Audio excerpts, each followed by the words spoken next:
नाज़रीन आदाब, अली वारसी एक मरतबा फिर नया दौर के प्लेटफॉर्म से आपके सामने हाजिर है। आज हमारे पास हेडलाइंस पर 3 बड़ी खबरें जो हम आपके साथ शेयर करेंगे और साथ इमरान खान साहब की एक और डेट आई है उनके अरेस्ट की, वो भी हम आपको बताएंगे क्योंकि हर हफ्ते ही एक डेट आती है अरेस्ट की, लेकिन 9 मई के अलावा उनको कभी गिरफ्तार करने की जरूरत किसी ने की नहीं क्योंकि भाई बहुत बड़ा नुकसान कर सकते हैं वो और उनके चाहने वाले, तो उसके बारे में हम आपसे बात करेंगे।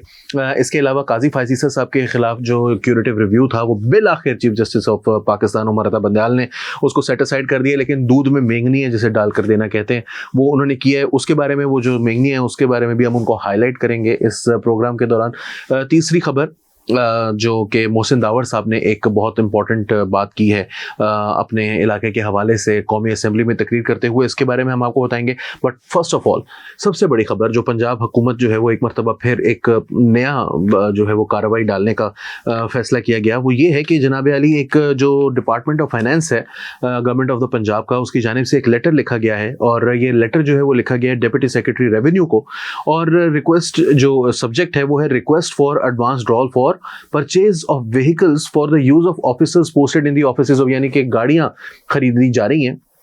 किसके लिए जनाब? एक तो जो ऑफिसर्स जो हैं वो office of officers of board of revenue Punjab में जो हेडक्वार्टर्स में लोग लगे हुए हैं उनके लिए, डिविजनल कमिश्नर्स के लिए और असिस्टेंट कमिश्नर्स के लिए पंजाब के अंदर। अच्छा जी, अब इनके लिए जनाब पैसे क्योंकि हमारे पास बहुत है ना, हमारे पास चाइना से भी पैसे आ गए हैं, हमें IMF ने भी पैसे दे दिए हैं, सऊदी अरब ने भी दे दिए हैं, UAE ने भी दे दिए हैं, कतर भी दे देगा, अल्लाह खैर करेगा, अल्लाह सबका जो दे उसका भी भला, जो ना दे उसका भी भला। साथ जो है वो कुछ पैसे आ गए हैं वर्ल्ड बैंक से, तो पैसे अच्छे खासे आ गए हैं, तो उन्होंने सोचा कि क्यों ना अब इनको उड़ाना और ज़ाया करना शुरू करें। तो 2 अरब 33 करोड़ 37 लाख 47 हज़ार रुपए ज़ाया करने के लिए फैसला किया गया है, और वो पैसे इस तरह से ज़ाया किए जाएंगे कि जनाब अली एक तो additional commissioners in each division उनके लिए गाड़ियां चाहिए हमें उनके ऑफिस के लिए, इसके अलावा एडिशनल डिप्टी कमिश्नर्स जो जनरल हैं उनके लिए हर डिस्ट्रिक्ट में गाड़ियां चाहिए, और assistant commissioner in each tehsil of Punjab उसके लिए भी हमें जो है वो गाड़ियां चाहिए, दरकार है, बड़ी ज़रूरत है, बहुत बेचारे मजबूर हैं। गाड़ियां कौन सी चाहिए? गाड़ियां बेहतरीन वाली चाहिए। एडिशनल कमिश्नर्स जो हर डिवीजन के अंदर लगे हुए हैं उनके लिए करोला चाहिए जी 1.6 एल्टेस CVT। इसके अलावा जो एडिशनल डिप्टी कमिश्नर्स हैं हर डिस्ट्रिक्ट के अंदर उनको चाहिए है जनाब उनके लिए यारिस ATIV 1.3 L, और इसके अलावा असिस्टेंट कमिश्नर्स जो हैं जो तहसीलों में मौजूद हैं इनको डबल कैबिन चाहिए जी 4x4 रिवो GM/T। तो ये गाड़ियाँ जो हैं वो हमें फ़ौरन चाहिए। उन्होंने हिसाब किताब सारा लगा के 2 अरब 33 करोड़ 37 लाख 47 हज़ार रुपये, बड़ा मतलब उन्होंने सोच समझ के एक एक रुपया एक एक आना जो है उन्होंने हिसाब लगा के 47 हज़ार रुपये यानी 50 हज़ार भी मांग सकते थे, लेकिन उन्होंने 47,000 उन्होंने रेट ले लिया हुआ है। ये गाड़ियाँ चाहिए, इसके लिए पैसे दे दें। अब 2 अरब रुपए में कितनी गाड़ियां आ जाएंगी? अगर मतलब मैं तो हैरान हूं कि कितनी गाड़ियां इनको चाहिए कि जो 2 अरब यानी करोड़ की चले जी 1.5 करोड़ की भी गाड़ी लगा ले। अब तो खैर इतनी महंगी वाली गाड़ियां तो वो यारिस और डबल कैबिन वगैरह, मगर चले एल्टस अच्छी खासी महंगी है, मगर मेरी समझ से बाहर है कि ये 2 अरब 33 करोड़ रुपए की कितनी गाड़ियां, तकरीबन वाओ, आई मीन 100 गाड़ियां की 100 से ऊपर गाड़ियां जो है वो ये खरीदने के लिए तैयार खड़े हैं।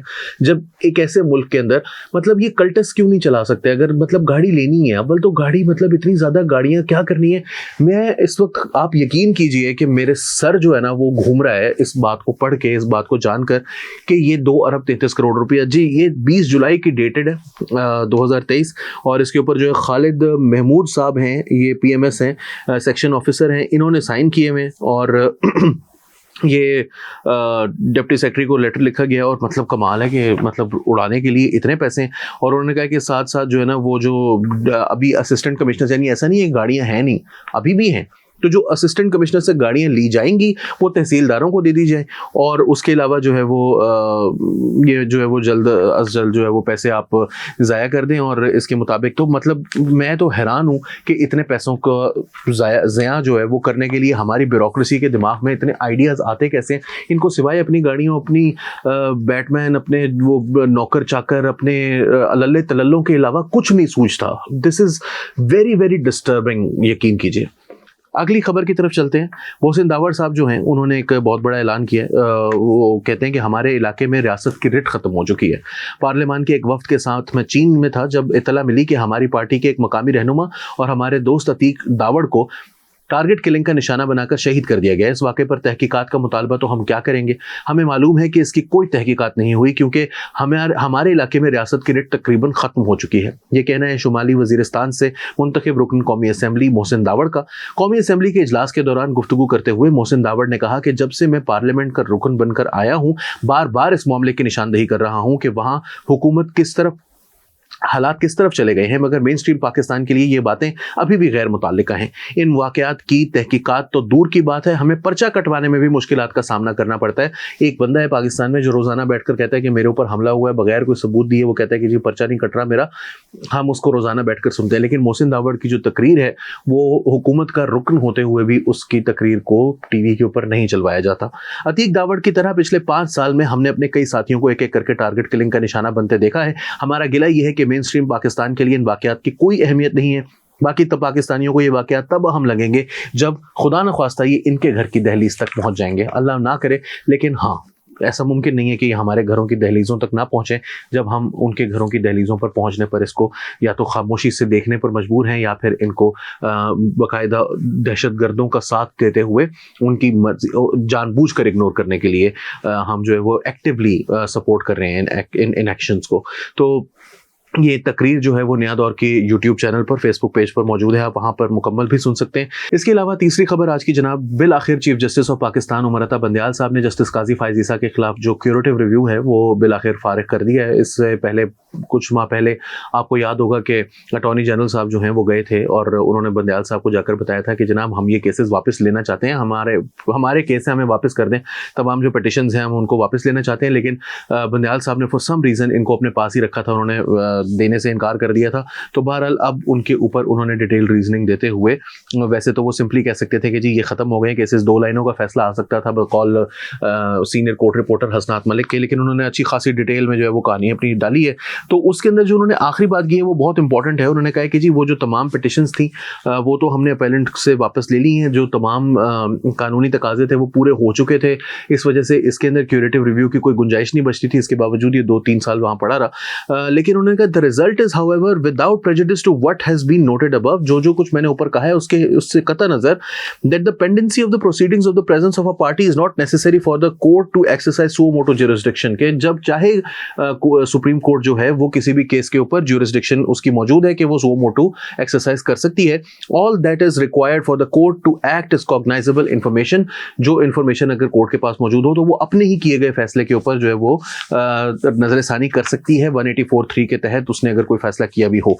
तो ये एक रास्ता उन्होंने दोबारा से पता नहीं क्यों खुला छोड़ा या खोलना, वो इस बारे में तो खैर वो कह चुके हैं कि सब्सिक्वेंटली कोई मजीद जो रिव्यू पिटिशन है वो इसके ऊपर एंटरटेन नहीं करने का कोई इम्कान, लेकिन वो साथ साथ उन्होंने ये भी बता दिया कि जी ये सूख मोटो। अब वो लोग ये कह रहे हैं कि साथ साथ ये भी हो सकता है कि जो पैनामा का जजमेंट है, जब काजी फायज़ ईसा साहब आए तो हो सकता है कि सुप्रीम कोर्ट को ख्याल है कि पैनामा का जजमेंट भी हम दोबारा से फिर 184(3) के तहत खोल लेते हैं, हमने फैसला दिया है, रिव्यू भी हो गया, लेकिन रिव्यू पिटिशन जो है वो खत्म भी की जा सकती है, दोबारा से उसका क्यूरेटिव रिव्यू भी हो सकता है। फाइनली इमरान खान साहब के अरेस्ट की डेट एक मरतबा फिर जो आई है जनाब, तो वो 25 जुलाई की डेट आ रही है। FIA के सामने इमरान खान साहब ने पेश होना है साइफर के केस के अंदर, और कहा यह जा रहा है कि इमरान खान साहब को मुमकिन है कि इस दिन यहाँ से गिरफ्तार कर लिया जाए। FIA के जब वो जाएं उनके सामने पेश हों, वहाँ पर तफ्तीश उनकी होनी है, इसी दौरान उनको गिरफ्तार कर लिया जाए, या बाहर निकलने पर है या अंदर ही उनको अंडर अरेस्ट करार दे दिया जाए। क्या होगा क्या नहीं होगा हमें नहीं पता, लेकिन जो इतलात हैं वो ये हैं कि इमरान खान साहब को जो बुलाया गया है तो वहाँ पर एक जो अदालत से, या तो वो पहले से अगर उनके पास प्री अरेस्ट बेल मौजूद होगी तो फिर वो वहाँ पर नहीं अरेस्ट किया जा सकेगा, तो फिर वो वहाँ पेश होंगे, अदरवाइज वो पेश होने से गुरेज करेंगे, क्योंकि अगर वो 25 जुलाई को साइफर के केस में FIA के सामने पेश होते हैं तो गालिब इम्कान ये है कि उनको गिरफ्तार कर दिया जाएगा। तो अब इमरान खान साहब पूरी कोशिश करेंगे कि प्री अरेस्ट बेल मिले, वरना वो यहाँ पर जाने से गुरेज करेंगे। तो देखते हैं कि वो इस तारीख को पेश होते हैं FIA के सामने या नहीं होते, मगर 25 जुलाई की डेट जो है वो अहम है। यही वो तारीख थी जहां अब से 5 बरस कबल इमरान खान साहब एक जनरल इलेक्शन में, बहुत ही मुतनाज़ जनरल इलेक्शन में इलेक्शन जीत कर वज़ीर आज़म के ओहदे पर कुछ दिनों के बाद फाइज हुए थे। तो ये था हमारा आज का प्रोग्राम। अली वारसी को नया दौर के प्लेटफॉर्म से इजाज़त दीजिए। आदाब।